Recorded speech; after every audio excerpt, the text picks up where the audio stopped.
বিসমিল্লাহির রাহমানির রাহিম। সূরা আয-যারিয়াত। আয়াত 18। রাতের শেষ প্রহরে তারা ক্ষমা প্রার্থনা করত। আয়াতের তাফসীর। রাত্রির শেষ প্রহরে তারা ক্ষমা প্রার্থনা করত। এক ভোরের সময়টি দোয়া গ্রহণের অন্যতম উত্তম সময়। হাদিসে এসেছে যে, যখন রাতের শেষ তৃতীয়াংশ অবশিষ্ট থাকে, তখন মহান আল্লাহ প্রথম আসমানে অবতরণ করেন এবং ডাক দিয়ে বলেন যে, কেউ তাওবাকারী আছে কি, যার তওবা আমি কবুল করব?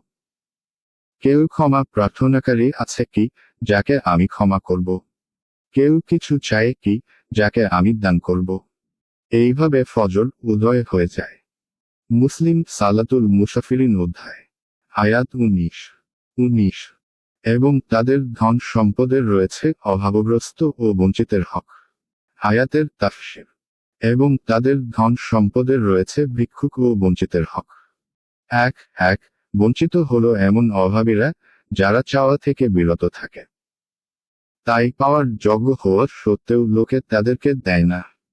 অথবা এমন ব্যক্তি যার সবকিছু আকাশ বা পৃথিবী থেকে আগত কোনো দুর্যোগ বা আপদে নষ্ট হয়ে গেছে।